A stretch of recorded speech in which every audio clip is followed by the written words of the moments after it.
Tugas hukum dagang. Di sini yang pertama adalah apa yang dimaksud dengan jual beli.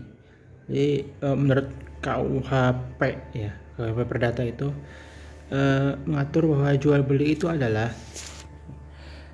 persetujuan dengan mana pihak yang satu mengikatkan dirinya untuk menyerahkan satu barang yang dia punya dan pihak lain membayar harga untuk barang tersebut.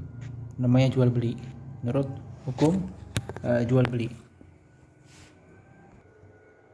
Dan yang menjadi unsur-unsur pokok dalam perjanjian adalah barang dan harga.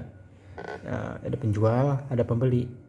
Penjual menawarkan barang dan jika tertarik yang pembeli itu harus ada mengeluarkan uang. Itu namanya unsur-unsur. Lalu perjanjian jual beli itu diatur dalam pasal 1457 sampai dengan pasal 1540 KUP Perdata yang bermaksud jual beli untuk melakukan perjanjian dengan nama pihak yang satu mengikatkan dirinya pada pihak yang lainnya, menyerahkan benda dan menerima uang yang telah dijanjikan sesuai dengan harga. Nah, jual beli perusahaan adalah perjanjian jual beli di dalam dunia perniagaan, yaitu antara orang-orang yang melakukan perniagaan sebagai pekerjaan sehari-hari yang terjadi dalam ekspor dan impor misalnya. Ini merupakan jual beli antar negara yang dilakukan oleh orang-orang yang melakukan perniagaan sebagai pekerjaannya. Untuk jual beli perusahaan, ya, itu adalah jual beli yang dilakukan oleh perusahaan di mana penyerahan barang dilakukan menggunakan alat angkut khusus dengan syarat-syarat khusus yang pembayarannya biasa dilakukan melalui bank dengan menggunakan dokumen-dokumen yang berharga.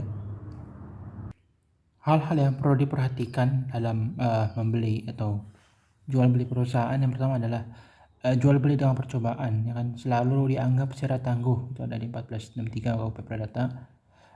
Jual beli dengan uang panjar ya tidak dapat dilakukan secara sepihak.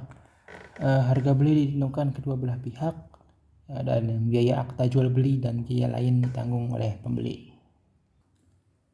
Loko, maksud dari kalimat harga loko gudang adalah proses transaksi yang dilakukan di gudang penjual dalam kondisi asli. Karena barang diserahkan di gudang penjual, maka semua biaya akan dibebani kepada pembeli.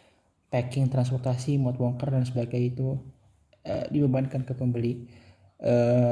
Oleh sebab itu ketika memilih sistem ini maka proses transaksi itu setelah barang selesai akan menjadi tanggung jawab pembeli sepenuhnya.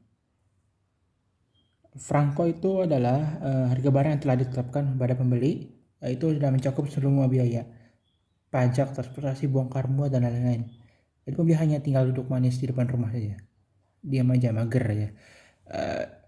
Sistem ini maka pembeli akan mendapatkan full service dengan catatan sudah membayar sejumlah biaya yang telah disepakati di awal. Karena itu dia yang namanya franko, biayanya sudah terpenuhi. Fee on board itu jadi pemilik barang menawarkan harga hingga barang tersebut naik ke atas kapal, di atas kapal. Tapi biaya kapal itu dibebankan kepada pihak pembeli. Dalam kasus lain biasanya orang menyebut ini adalah FOB for tujuan. FOB for tujuan. Misalnya Bandung, misalnya Semarang kan ya.